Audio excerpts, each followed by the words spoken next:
Sick of getting blisters? Stop slipping and just be comfortable with Puregrip Socks Pro. Great fit, great comfort, lots of grip, and an even better price. Available now at puregripsocks.com. We've got lows, we've got mids, we've got laceless, we even have a messy version, but now we have a plus. Ladies and gentlemen, say hello to the brand new Adidas F50 Plus. What I would argue is visually one of the most extreme football boot designs that we've had in quite some time, with the main differentiator between these and all the other F50 variants being the double plate you have through the forefoot, as well as that EVA foam Lightstrike Pro insert, elevating the forefoot, all in the name of responsiveness, propulsion, and of course speed. Pair that up with what is a gently modified variation of the normal laceless F50 Elite upper, and you have what is the F50 Plus package, bearing a retail price of $300, which is a $40 premium over the normal F50 Elite models. Where I think the new F50 Elites have been overall extremely well received, but if there was one point of criticism, it's the quote-unquote lack of innovation. From a tech perspective, they're pretty simple football boots, which is where the F50 Plus comes in. This is all the tech, all the innovation thrown into a brand new pair of F50s. The question now becomes, does it actually make for a better product? That's exactly the question that I hope to answer for you in today's video as we go over all the details of the F50 Plus, the pros, the cons, some concerns I have about this elevated forefoot, and of course, how they fit and feel on feet. So if you're interested in learning more, please stick around, and if you are interested in a pair for yourself, you can pick them up below their normal retail price by way of some exclusive SR4U coupon codes via the first link down below. And as always, if you guys enjoy these unsugar-coated, brutally honest reviews, don't forget to drop a like on the video and make sure you subscribe to the channel if you haven't already so you don't miss out on my reviews of all the latest football boots of 2024. So first things first, I really want to applaud Adidas for giving the people what they want. I think the return of the F50 is something that people have been asking for. I think the return of the Predator series, at least in terms of the new old school aesthetic, is something that people have really been asking for. And honestly, just the sheer amount of variance that we've gotten from this new F50, even though it's only been out for a month, is nothing short of spectacular.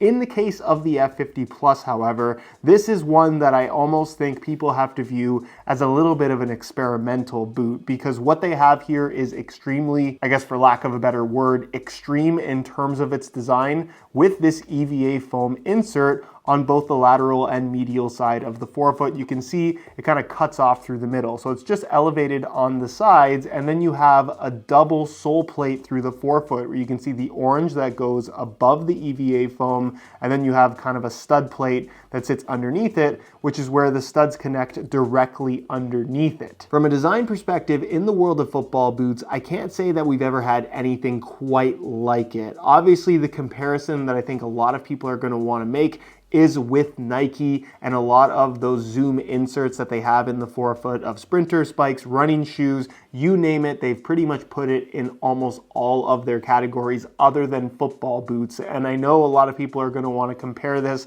to Nike's Air Zoom that you have in the Mercurial series. Truthfully, this is absolutely nothing like that from a design, feel, or performance perspective. So that comparison, throw it out the window. And obviously, foam compared to a Zoom unit, also very different. This is not the first time we've also seen EVA foam as kind of a midsole in a pair of football boots. It's a bit of a stretch to make this comparison, but technically New Balance did it years ago with the Vizaro 2, which is the Ninja Turtles looking football boot that I would say is one of the worst top-end ones that I've ever worn. So again, not a great comparison. With all of that said, for how visually extreme this design is, my expectation was that it was going to feel equally as extreme, and perhaps disappointingly, but also somewhat positively, it feels very normal, or at the very least didn't really take any getting used to, which is not at all what I was expecting. Compared to a normal pair of F50s, the very first thing that you'll notice is that the forefoot is significantly stiffer. The F50 Elite,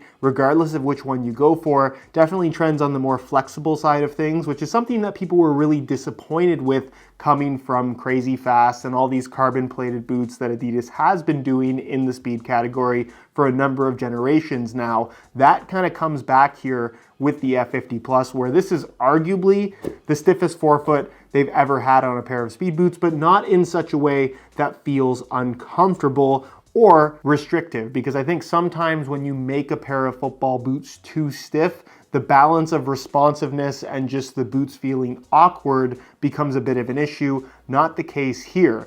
In the case of the EVA foam inserts, that Lightstrike Pro material, it's fully exposed on the sides, which is kind of interesting, and in terms of long-term durability is definitely going to be something to watch out for. But you can tell it's very, very soft, it's super squishy, it compresses very easily. To my surprise though, it's just not very noticeable when you have the boots on feet. It might be hard to see, but on a hard, flat surface, you can see how much higher the forefoot and even the toe, the angle of the football boot is almost kind of leaning back when compared to the normal F50 Elite. I'd say the weirdest thing about them is that when you put them on in kind of like a try-on environment at a store or something like that, and you're just standing on a normal hard floor, you can definitely feel that the forefoot sits higher than the heel. It's almost like you're back on your heels if you're just standing around, which is nice because when you're actually playing in the boots, it does kind of force you onto the balls of your feet a little bit, which does give you this sensation of speed. It gives you that on your toes feeling, which I think is something that speed boots in general have been known to do and is something that a lot of people really like about them. The Nike Mercurial series was kind of made famous on that particular concept.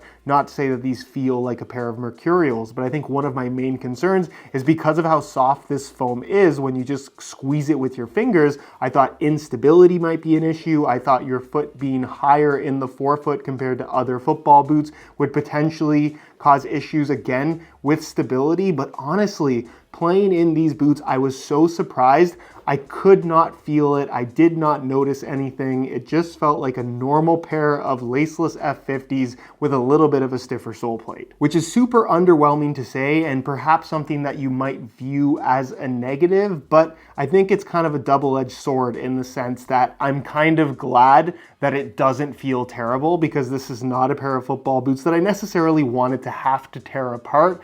But I was fully prepared to in the event that this Lightstrike foam kind of raised forefoot just felt terrible, but that was definitely not the case. Like I said, the big takeaway here is that if you liked the F50 Elite, but you wanted something with a stiffer, more responsive sole plate, that's effectively what you're getting here. But then there's another issue that presents itself that I know a lot of people will have, including myself, and that is if you're going to make a more responsive sole plate on a pair of F50s, why do you only offer it with a laceless upper? And that's not to say that this is bad. It's pretty well the same laceless upper you'd get on the $260 F50 Elite, but with some extra micro texturing kind of running through the midfoot area, that sprint web material, which does give this a little bit of additional grip on the ball when compared to the other regular F50 Elites. But even though this laceless system does a pretty good job of holding your foot in place, it still has that stretch, and of course it is lacking in adjustability. So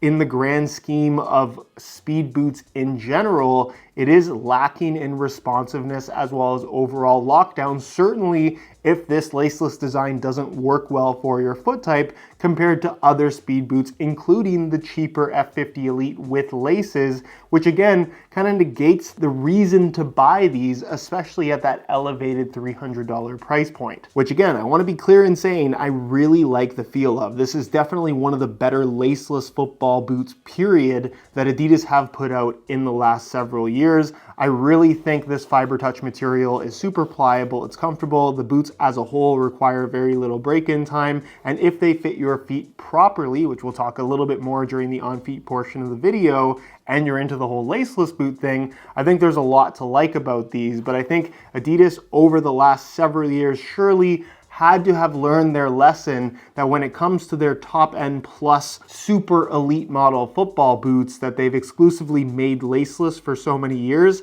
they've always been the less popular variant. So the fact that they've gone and done the same thing again is just a little bit surprising, but at the same time, I also understand the kind of tech-forward approach of this F50 Plus football boot, and certainly when it comes to the aesthetic and visual of a very tech-focused pair of football boots Laceless does look more modern than the low-cut laced variation. Other than that, there really isn't much about the F50 Plus that differentiates it from the other F50 Elite models. The FG stud pattern remains identical despite the EVA foam inserts underneath these 4 studs. Traction is also pretty well the same. Not as aggressive as some other speed boots on the market, but overall provides plenty of bite. Certainly if you want a little bit more freedom to twist and pivot, the rounded style that they've gone for in these main 4 studs in the forefoot certainly allow for that. And then again, you get some extra texturing in that sprint web material across the surface of the upper, but overall the fiber touch itself is exactly the same and provides a very consistent, thin, barefoot feel on the ball that I do think works really nicely with this laceless design. It really does give you that connected sensation given that they fit you properly. Of course, the boots maintain a standard low-cut construction. The heel liner is pretty well the same as well. Plenty of padding, soft microfiber with some extra texturing there through the back of the heel. That does help a little bit with holding your socks in place. That's a subtle modification, but I still think, as I've always recommended with laceless football boots, some grip socks will definitely go a long way in helping with heel lockdown overall. Then the insole, fully removable, standard, just like you'd find in the other F50 models. Mesh liner on the surface, some perforations through the heel, and it's made from a single layer of this white foam, although they do include some extra insoles as well in the box. Actually, that's a lie. No extra insoles with F50 Plus. You would only get that with the cheaper Elite models. And then there's the weight, where given that the F50 Plus is pretty much the same upper with a more substantial sole plate than the normal laceless F50 Elite, I would personally expect them to weigh a little bit more, but let's find out exactly what the difference is using a scale, both in the same size, 9.5 US. We'll start off with the regular laceless F50 Elite. They weigh in at 6.45 ounces, the equivalent of 183 grams, which is very lightweight. Remember those numbers, and we'll throw on the F50 Plus, and you can see that they weigh in at 6.4 ounces, the equivalent of 182 grams, which is not only interesting, but super impressive, and I think really goes to show how much effort and R&D has gone on to this new sole plate design, because despite seemingly having more material, it's a double sole plate in the forefoot with these 2 chunks of foam. Somehow these are 1 gram lighter than the version without any of that tech. On feet, there's no denying that the F50 Plus does have a unique feel in the sense that the forefoot is more elevated than any other pair of football boots. When you stand flat, you feel like the weight is back on your heels because of how high your forefoot sits. And that's something that I would say is noticeable for the first couple of minutes. Certainly if you're just standing around, it's more noticeable. But once you actually start running and moving in the boots, honestly, that sensation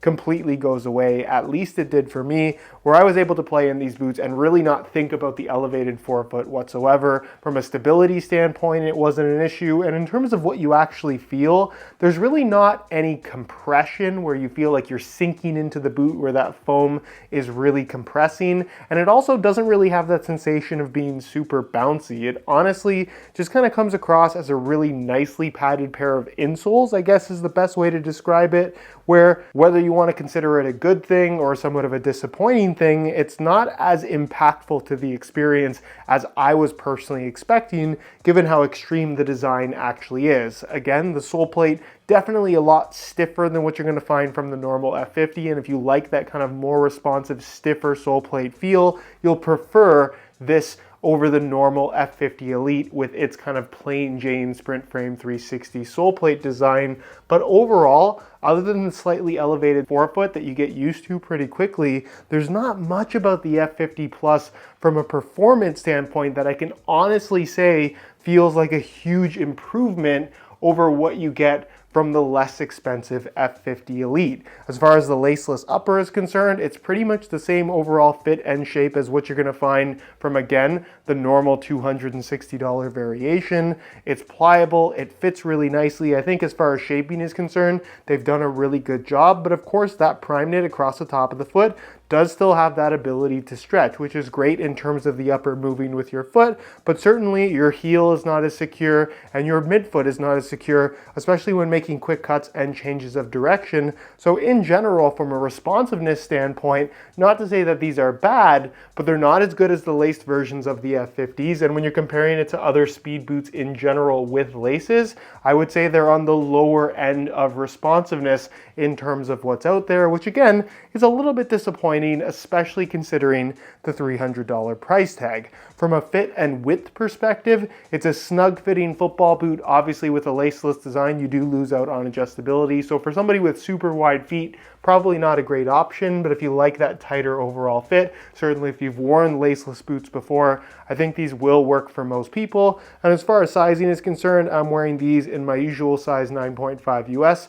and the fit and the length is perfect. So if you are looking to get a pair for yourself, I would strongly recommend going true to size in order to achieve the best possible fit. So in conclusion, I think the F50 Plus is a win in the sense that for somebody that was looking for a more responsive feel from the sole plate in a pair of F50s, I think they've achieved that in a way that feels positive. Does the technology that they've implemented feel as extreme to the overall experience that I think they were hoping for? Unfortunately not, but then again, if you talk about them having a win with a more responsive sole plate, but then pairing it up with a less responsive version of the upper in the laceless F50 design, then it kind of becomes a little bit of a confused product in my eyes, and that I'm not sure that people that really prioritize responsiveness also want a laceless upper. If the F50 Plus had the laced upper from the F50 Elite, I could confidently say that it's the best version of the new F50, but as it is, unless you just want a laceless upper and a more responsive sole plate,